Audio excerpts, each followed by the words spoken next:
The thought hit me that the way I've been treating food for my whole life is the way an alcoholic would treat the beer that's in my hand now. And I thought, shit, I'm a food addict. Why can't you just stop eating? And the answer is, if I could, then I would have done it a long time ago. And I would eat and there would be a bus coming and I thought I just wanted to walk in front of it. I wanted it to hit me while I was eating a bag of something.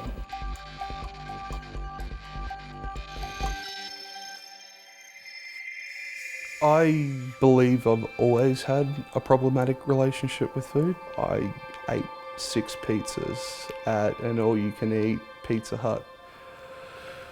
Oh gee. I've eaten spoiled food that's been sitting there for 6 days in the bottom of the fridge. Not only did I eat it, but I binged on this spoiled food and I was tremendously sick. I suppose my first rock bottom moment was realising that in 1 week I'd spent $1,000 on fast food. That was the moment of realisation that I had a major problem and I had no control over the food anymore. Due to overeating, not only am I in the highest category of morbidly obese, but I'm far beyond it. I am on the disability support pension. And emotionally, binging on food and the despair that comes from constantly being caught into a cycle brought me to my knees and brought me on the brink of suicide many times. Chocolate pastry, that would be a big thing for me.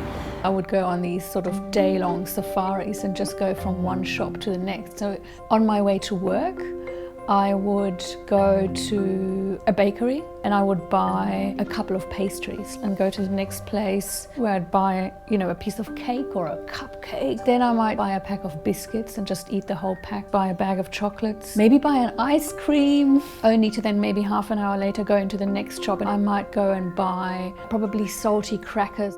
I got really mentally distressed because I thought it's not only the weight gain that I'm seeing, but it's also the kind of mental despair of not being able to stop it. And that's when I realized this is not healthy and I cannot control it, and that's terrifying.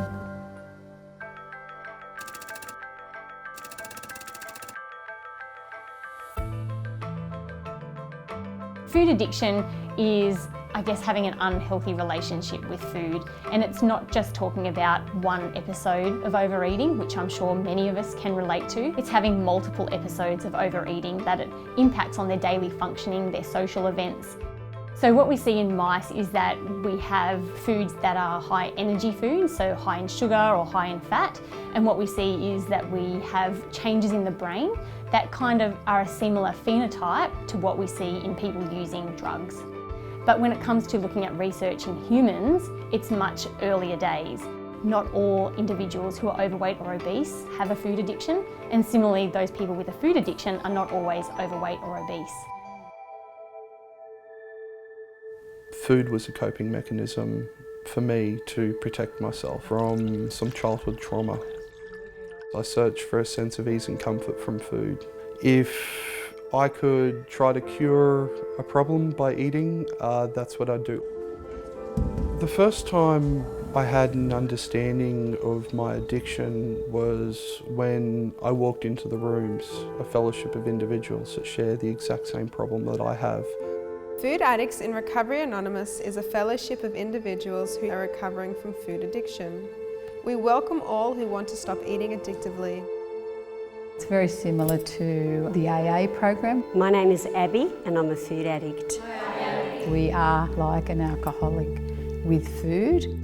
FA defines abstinence as weighed and measured meals with nothing in between, no flour, no sugar, and the avoidance of any individual binge foods. I'm here because I have a serious problem with food. I knew what the right thing was to be doing at 6 or 7 months pregnant in terms of what I was eating, but I couldn't do it. I was eating food out of garbage bins, stealing food from supermarkets, eating food that people had left over in parks. I'm like a heroin addict with food, but nobody I knew was talking about it because it wasn't a drug. It's socially acceptable, it's easy to get. I'd been getting it since I was 5 years old. I liked a lot of food. I liked that feeling of feeling full. It's good to be here because I probably wouldn't be alive if I didn't find the rooms of FA. The courage to change the things I can and the wisdom to know the difference. The treatments for food addiction are quite limited at the moment from a scientific perspective. It would be best suggested to see a health practitioner, but some self-help groups can start the process.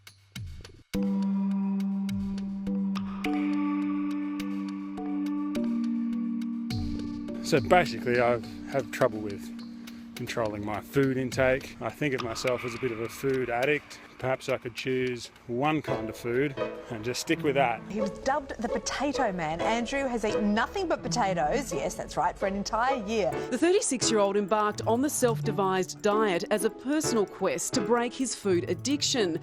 I averaged about close to 4 kilos a day of potatoes, so yeah, quite a bit. And 95% of my meals, I'd say, were either just plain boiled, baked or mashed potatoes. It was about trying to keep my food as boring as possible so that I would be forced to find other ways to get comfort, enjoyment, emotional support. I had to make my life interesting and get my, my dopamine hit that way rather than getting it from food.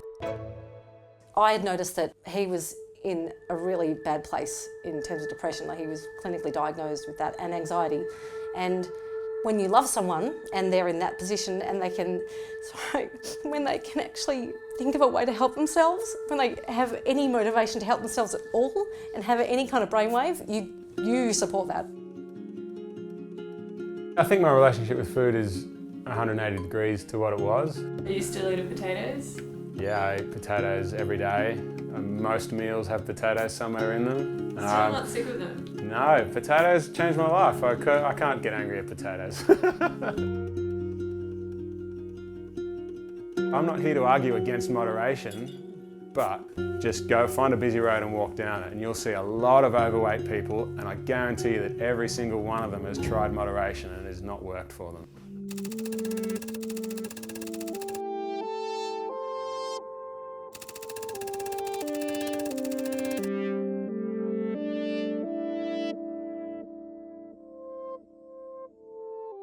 If it is scientifically true, then I think it has some substantial policy implications. It might have influential effects on marketing. If we look historically at other types of addiction, like smoking addiction, it might follow a similar path. Since being in program, I've had two relapses. I'd let life get on top of me, and the simple stresses that most people get through life normally were enough to push me to the point to be sobbing and eating pizza by myself in a car park. And how long ago was that? That was 3 weeks ago.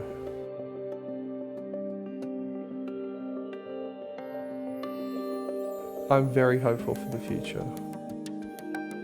Someday I hope to be able to eat like a normal person again.